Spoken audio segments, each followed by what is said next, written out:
What is going on, Genshin Impact players? Today we're going to be making a tier list that talks about exactly how strong different character cards are in the Genshin Impact TCG. Now keep in mind, all of this is very early. We haven't had access to every single card in the TCG, and there's only so much you can really theorycraft right with TCG when you can't actually play them. And also, since a meta hasn't technically been established yet, there are some very good decks that a lot of people are playing, but since a meta hasn't been officially set, a lot of this is subject to change, and a lot of these power levels could change depending on what characters we find end up being the most consistent and good. So don't take any of this as the ultimate truth. There's going to be a lot of things that may change over time. However, we still have a really good idea of how these characters can be rated and their power level. I also have joining me today Zajef. He's a well-known theory crafter over in the Genshin Impact community. He has a YouTube channel as well, and just uploaded a really good video on Ayaka and Yoimiya deck. So if you want to learn how to play that super well, you can check that video out. Anyways, Zajef, you want to introduce yourself?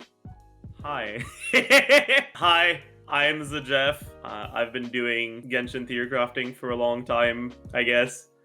And I've been really liking the TCG, and I got a lot of stuff to say, so let's get right into it. No, you've actually been around since the primordial days of Bull-Eyed Child. So.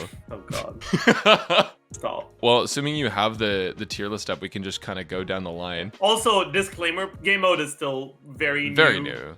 Yeah. And a lot of these characters, I haven't done as much testing on them as I would like, partly because I don't fucking have them. Yeah, TCG is really early. Like, we don't actually know 100% that this is how it's going to turn out, especially as people start discovering new interactions. People get access to new cards. It'll like, we'll find out what ends up being like the actual meta here soon. It just looks like at the very start that like Yoimiya Ayaka is like really busted. Yoimiya or Ayaka Xingqiu, all that sorts of stuff. Seems to be what's best right now. Honestly, okay, so I feel like the most obvious ones are like Ayaka and Yoimiya right now are just kind of broken. Okay. Hear me out. I don't know if I think Ayaka's broken, or if I think it's just the characters that work well with Ayaka that are broken. So you think she gets kind of carried a little bit? Like, she's not, I don't think she's bad, but I would agree with that. I mean, I think Yoimiya right now, just because she's Pyro application for rounds instead of usages, is just kind of busted. But I could see that with Ayaka too, not being like, I think I would probably put Yoimiya in S and Ayaka in A. Like, I think you can make an argument for Ayaka in S as well, but like, I would agree it's one of those things where if you put Ayaka in S, your tier list is going to be bloated towards the top, basically. Yeah. I think between the two, Yoimiya is the reason why the pair is good. So I'm just going to put Yoimiya in S. Also, I'll be right back. Give me a second. All right. Eventually. I can agree with the Ayaka thing.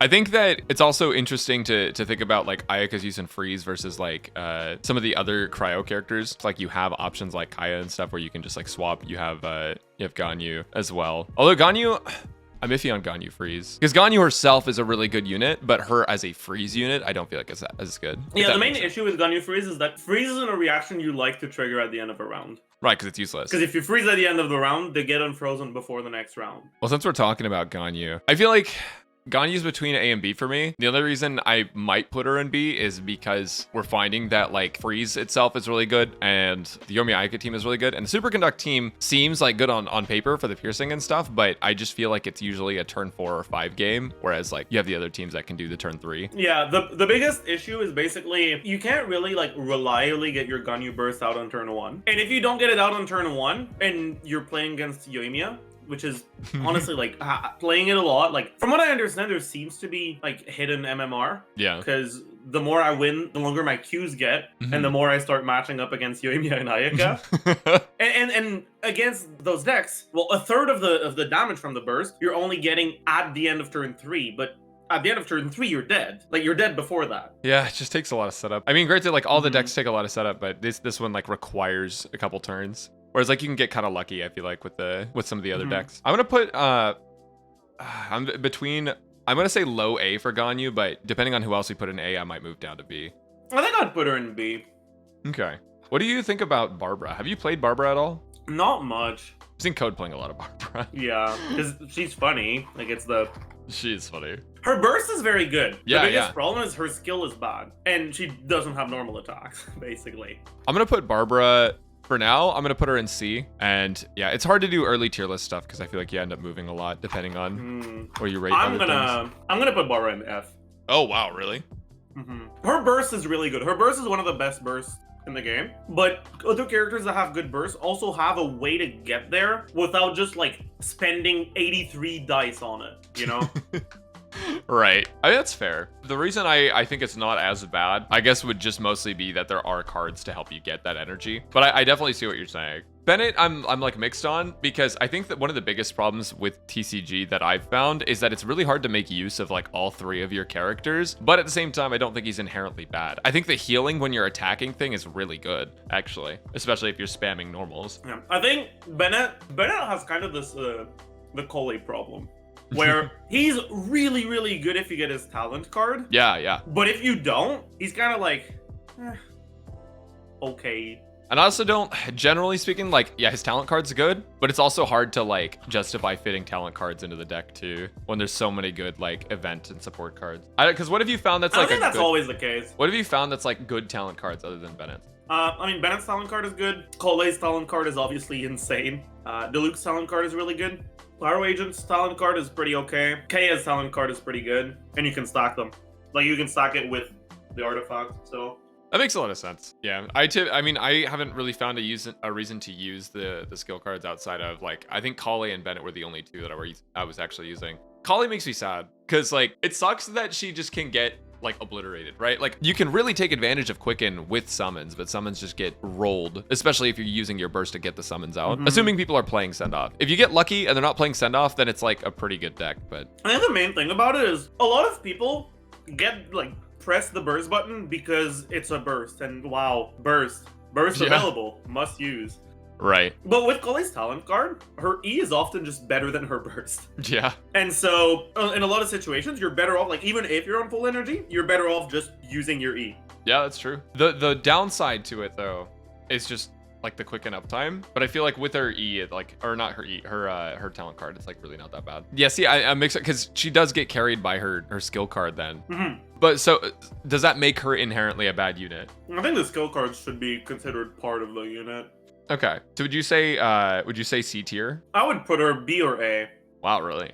Okay. Yeah. I mean, I guess as one of the Probably only Dendro options too, because no one's playing this fucking bird. Yesterday, on stream, I was reading the effect of it over, just because I think I just completely misunderstood it at first, because I was like, oh, that seems broken. You can take away their energy, and then chat started clowning on me, and I read it again. I was like, oh, okay, never mind. It just fucks itself. Like, it just it just decides actually no energy for me. I think that the main reason why you would ever, like, use it is because you want Dendro Resonance. Yeah. And Abyssal Summons. There you go. Yeah, the Dendro Resonance could be really good. And specifically with the Terrorshroom, its burst can do 7, right? It can do 7, Baseline yeah. 4 and 3 stocks. That's a lot of damage. That's 7 damage. Then they have to swap out, or else you use your skill again. But I don't think it's, like, particularly good. It's hard to say without testing, but I do think that, like, just in general, straightforward stuff like that is not, like, it's not inherently bad. I don't know. I think it's one of the biggest problems is that, like, it'll probably be something you can outplay, like, pretty easy if you know the card. I don't know. Obviously, it can shut down, like, your ability to make certain moves, but at the same time, I don't know, you could just play the whole swapping game, right? Which is annoying to do, but I don't know. I guess what I'm saying is, like, I just think it will be easy to counterplay when people know what they're seeing. Yeah. Yeah, that's fair. Speaking of monsters, with Lawachurl coming out, like, today, I guess. What do you think about him? I just think Geo characters in this are okay, but I don't think they're, like, competitive with any of the other stuff we've got. Well, the one thing that I've seen about Stonehide is he technically has effectively 11 HP, right? Because he has the extra shield. So in a way, if you just need a third character that can sort of, like, stall out, he would be better for that than some of the other characters. Maybe that's short-sighted, but I like him a lot. Really? I think he's very strong. In what sense? He's just a really good aggro card. Because his skill does 3, but the first time you use it, it does 4. Characters are balanced around the baseline being that skills do 3 damage. Right. And there's some characters that have a skill that does 3 damage and then has an additional effect, but I don't think there's another character that has a skill that does 4. Is there? Not that I know of.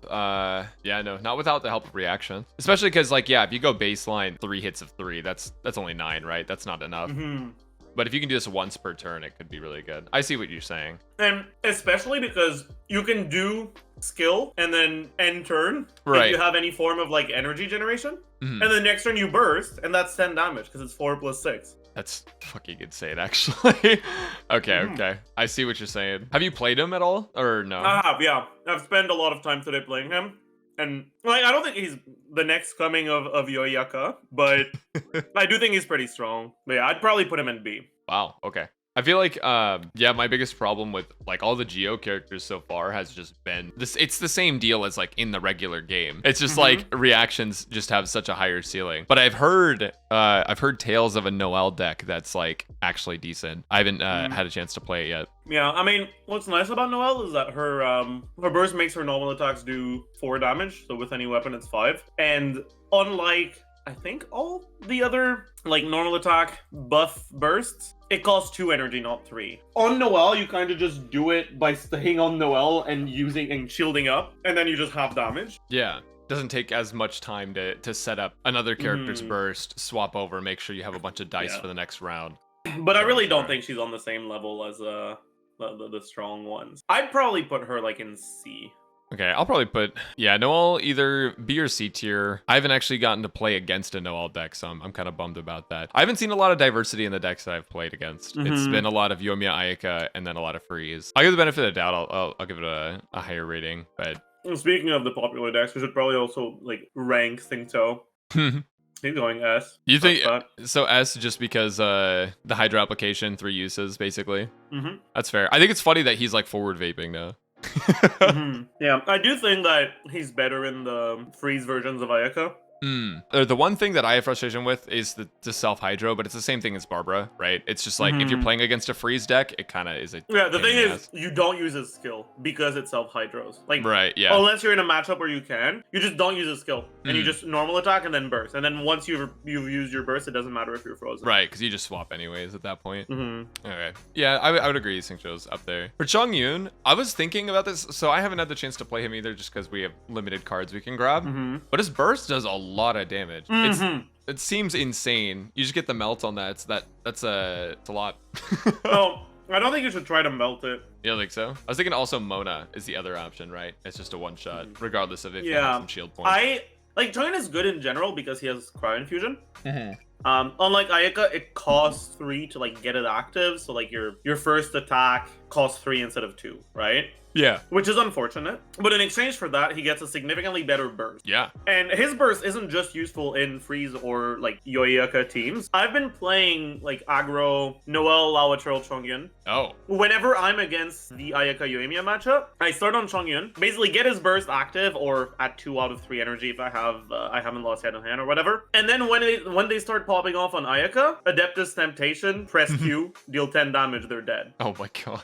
Yeah. That seems kind of nuts. It's just a one shot. And it's hard to play around it. Yeah, especially if you have Leave It to Me, right? Because they're just, if they ever swap into Ayaka, she gets one shot. Yeah, I can see that being like really punishing. I haven't bought the Adeptus Temptation yet. I'm out of the currency, but I have to play around with that. Someone beat me with that yesterday too. Not with Chongyun, but just popping that extra 3 damage and then it's just GG. And it's like a 2-cost card, but it's like that burst ends up being so worth it when you can just take out like the ace. I would say Chongyun's probably B or A. I would put him in A.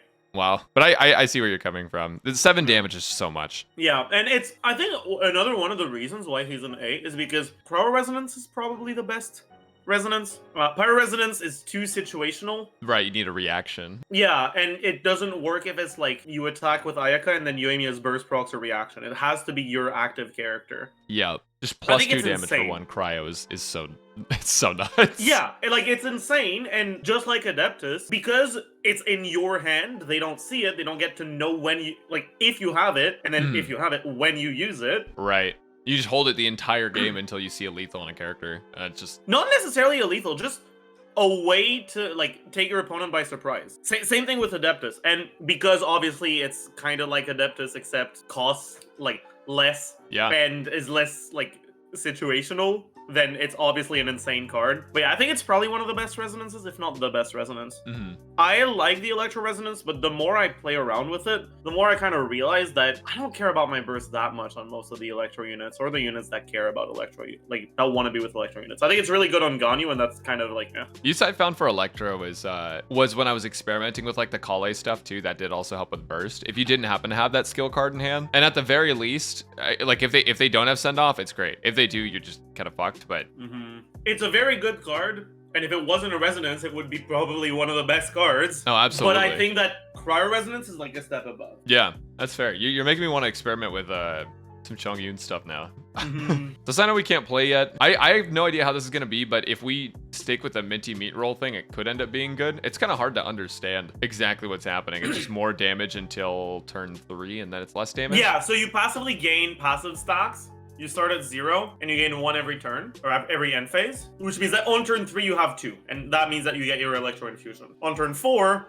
you gain +2 damage, and on turn 6 you lose +2 damage. But the game isn't making it that long. Right. And your burst gives you 2 levels of the passive, so it like fast forwards 2 turns. Oh, okay. That's what I was misunderstanding then. I thought you had to use the burst to get that. So if it's going by turns, that's a lot better. Yeah, Cyno is, I think that if Cyno didn't have the like condition basically of you can't really go off before turn 3, he'd probably just be better than Ayaka. With that condition, I can see situations where he'd be better and situations where he'd be worse. Right. I mean, obviously there's like so many like RNG things in this, but I think matchup is going to be one of the biggest players. Yeah, I mean, just overload is just something that can be very nice or can fuck you over. Yeah. Right? So 100%. But I don't think I'll put him in A for now. He does, like, yeah, just because of the concept of more, like, NA spam characters that can end up taking advantage of the low dice, but still high damage. Yeah, I feel like it's pretty hard to beat. Are you a Diluc fan? I know you mentioned you like the skill card. Yes and no. I think Diluc is good, but he's also kind of easy to counter. Because he needs to use a skill 3 times, right? And so you can kind of just like play around that. In order to like really make him work, you have to start with him, and you have to basically start with either the talent card or a woven resonance. Right. So that you can E 3 times on turn 1. Yeah. And then you can burst on turn 2. In theory, that's all good. Very hard to execute, I feel like. Yeah, it is. Unironically, like, it's not that difficult to do. It's just once you've done it, then what?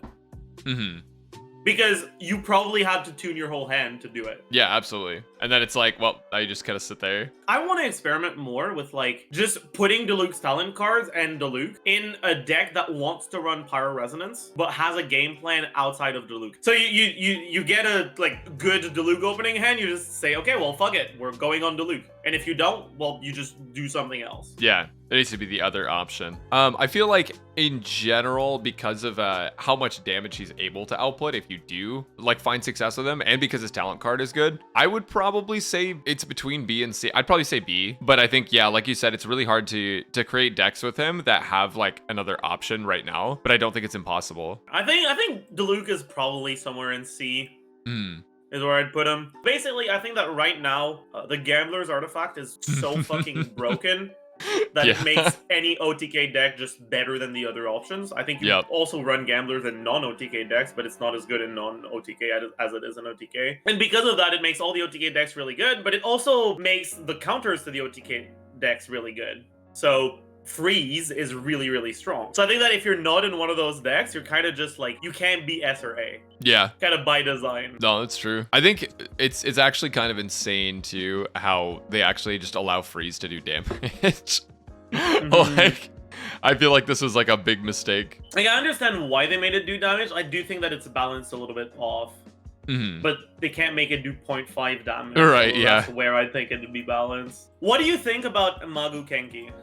I actually think has potential to be so good. Yeah, I agree. The idea of having Cryo and Animo on one character, having summons for that. Unironically though, I think, like, yes, I think that's part of what makes him good, but I think that the biggest part is just it's an actual Animo summon. Oh, yeah. But, like, I mean, Sucrose and Jean have Animo summons, so, like, what's the difference? Yeah, but they're not real Animo summons.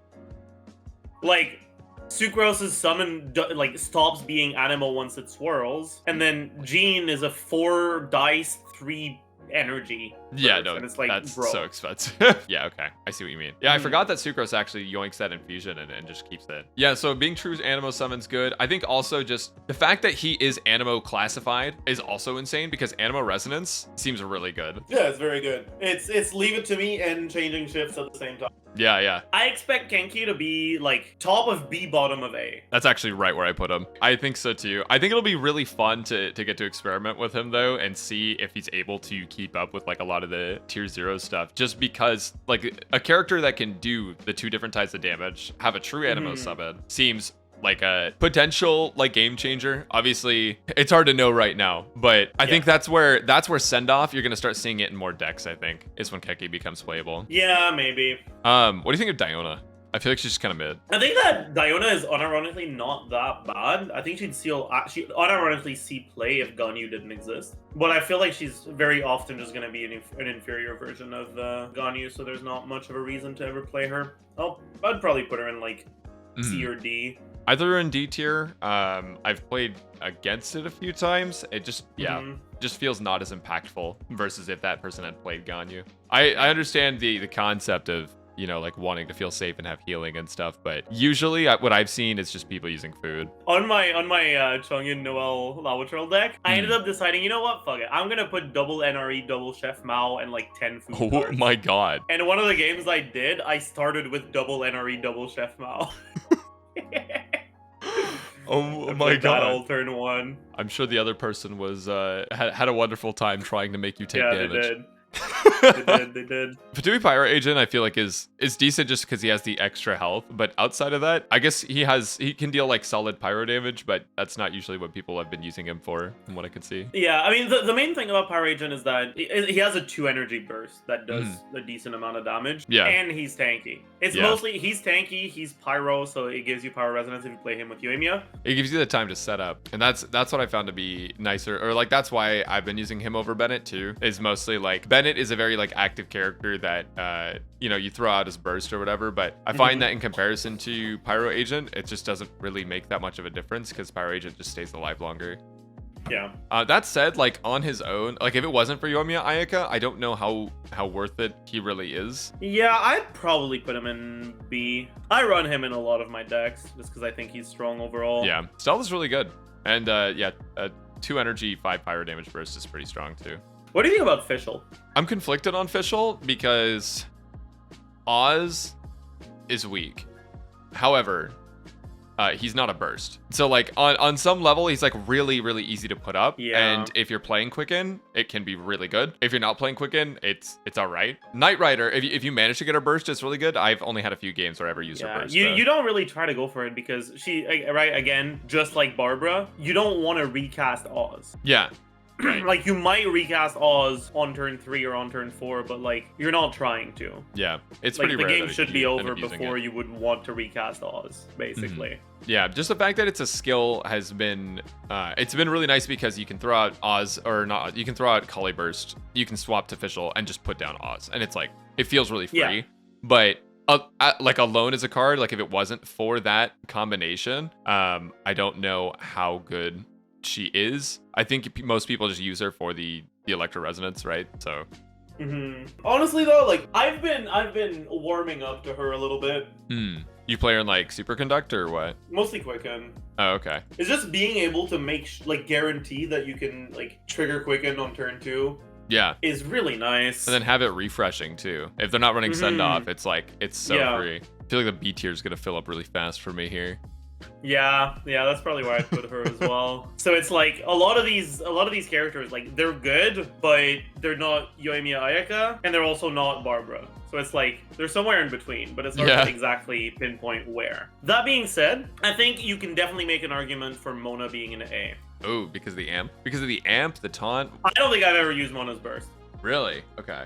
No, it's the Hydro application and the fast swap. Yeah, that's true. The fast swap is really nice. I don't like Catherine because I don't like being forced into a fast swap because there's a bunch of teams where you would rather your swaps not be fast because it forces your opponent to do something and then they can run out of dice and all that. Yeah. But having a fast swap at the ready is just always really nice.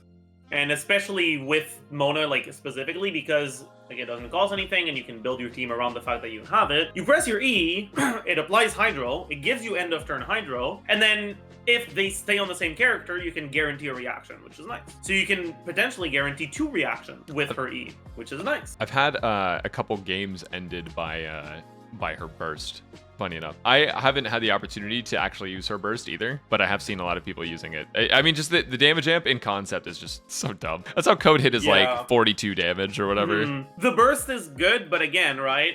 It's not really a skill that you want to cast multiple times. 3 cost energy.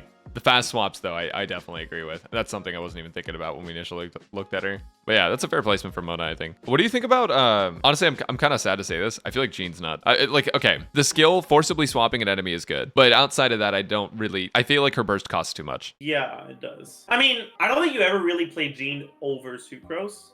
But I think you can definitely play Jean and Sucrose. Yeah, Jean and Sucrose. Like the main difference is it's previous instead of next, which like doesn't matter that much. Like, I mean, if everyone starts playing Sucrose, then people will start playing around Sucrose by putting their previous character as one they don't mind being swapped into. Right. And then that makes Jean better. And then if everyone starts playing Jean because that makes her better, then the opposite becomes true and that makes Sucrose better. Right.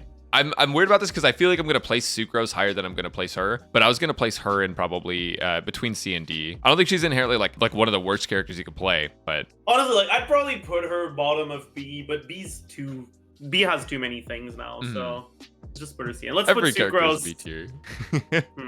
Where would I want to put Sucrose? I guess somewhere in B. I would just put Sucrose a tier above. Reason being just I mean, obviously her burst isn't like true Animo, but it's cheaper and she still has the disruption. Plus her normal attack is Animo damage, which is nice.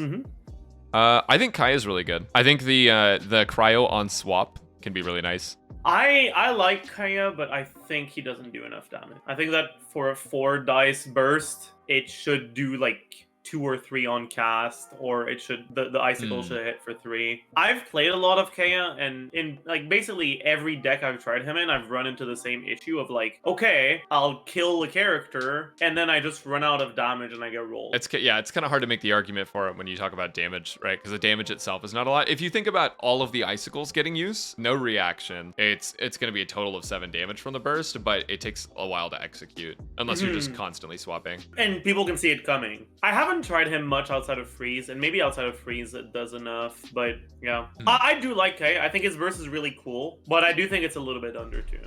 I would probably put him like bottom of C. Oh, okay.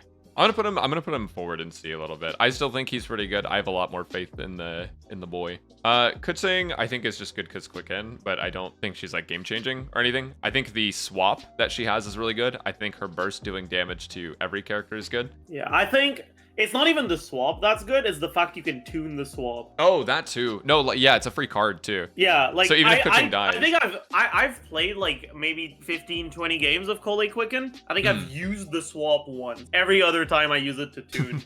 But it's really nice because it's a team that relies a lot on skills and bursts. So you actually do care about the tuning a lot. Yeah, that's fair. The tuning has saved me a few games, actually. After, like, Keqing will get taken out. You playing against Yoimiya, Ayaka, Keqing dies. You still have that extra tuning, which can be good. I probably put... God, this B tier. I was gonna say, I probably put Keqing B tier. Yeah, I would agree with that. Mirror Maiden I haven't had the chance to play with, but... 2 energy, 5 hydro damage burst seems okay. Refraction seems... I don't know if we have enough combos for Refraction. Maybe there's some kind of hydro... Yoimiya deck you could play with her, Xingqiu, maybe. I haven't tested Mirror Maiden enough. I really need to. I think that, like, it's not even about the refraction. I think you should basically, like, almost ignore it altogether and just use her as a 3 damage, deal 3, and... So just straight up damage. But, I don't know, because I struggle to think of situations where the refraction would be that useful. And, like, I've tried it a little bit with Oceanid. Oh, yeah. And it felt fine, but it didn't feel good because it's like it's hard to make sure that the end turn on the character that has reflection on them. Yeah, you just swap and then it's like, oh, okay. Well, like maybe I'm rating her too low, but I honestly would say D tier just because I think that there's so much in C or B and C tier and I don't feel like she's on that same level. I don't know. I'd probably still put her in C. Where'd you put Terrorshroom? Did you put him in? I put him in F tier until proven otherwise. I'll put him in D, I think. What do you think about Ningguang? 3 Geo cost, 3 energy burst for 6 Geo damage, plus 2 more Jade Screens on field. That's a lot of burst damage. But yeah, let's see. 3 Geo, 2 Geo damage for Jade Screen. Jade Screen seems like, honestly, she doesn't seem too bad as like a second Geo. I actually disagree with that. I think that if you're gonna play her, you should play her like as your main like plan A.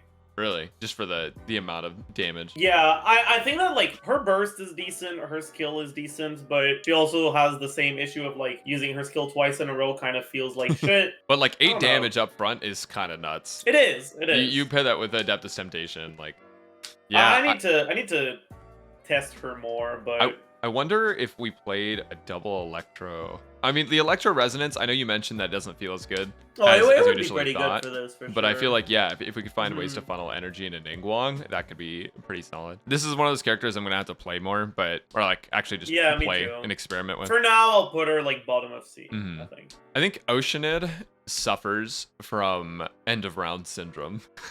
I think the summons are really cool, but it just kind of like, I feel like freeze is not as good as I would like it to be with Oceanid, but the damage itself from the summons is pretty decent. And it kind of like, it's hard to play send off into Oceanid because Oceanid just summons so many things. I really like George. George is the little frog dude. Ah, I see. I feel like George is so good. Yeah, reduce damage. Deal damage when it's depleted. The burst is really funny. If you're playing him, I think the burst is pretty bad. Really? Honestly. It's a 3 Hydro 3 energy that deals up to 8, most of the time 4 or 6. Ningguang deals 6, right? Plus and the then 2. most of the time 8, right? It's not a lot. When you put that in perspective, yeah, no, I agree with that. The main difference is you actually want to use Radea's skills multiple times because summoning more is very good. But also, the main thing that's good with summons, with end of turn effects, is more end of turn effects. And you want end of turn effects that trigger reactions. You want to trigger, like, you want the squirrel with odds. You don't just want the summons, because elemental application is really good when it helps you trigger a reaction, but if you're playing Hydro onto Hydro, it doesn't do shit. Right. Yeah. So you kind of have to play with like other summons. To get the most value out of it, you do. But the thing is, if you swap out to get other summons, then that means you're not generating energy on Radea. And by the time you swap back in, well, your summons might just be dead. And then you don't really, like, your burst kind of feels bad. Yeah, can't really do anything at that point. I think it's balanced that way, though. Like, I think it makes a lot of sense for it to be like that, because her skill is so good. Yeah, right? The amount of summons you get is... With a skill like that, if you had a burst that was just deal 6 damage, if you have a summon on field, deal +2, like Ningguang's burst is, like, it would be too good. Insanely good, especially on a Hydro character. Yeah. That's like one of the balancing factors for Ningguang is that it's Geo. I feel like my C tier is getting too large. But honestly, I think Radea makes it to B. Oh, wow. Okay. Who do you have left now? So I just have a Razor and Xiangling. Okay, I haven't put Bennett in yet. Where'd you put him? Oh. So I put Bennett, you might disagree with this one, but I actually put Bennett in C tier because I feel like a lot of the time he's the one that gets left out of the 2 characters that are doing most of the work. Yeah, I think like he has Collei syndrome. Or if you have his talent card, he's insane, and if you don't, he's kind of eh. Yeah. But the thing is, you can just mulligan, and then if you get his talent card, you stun on him, and otherwise you don't.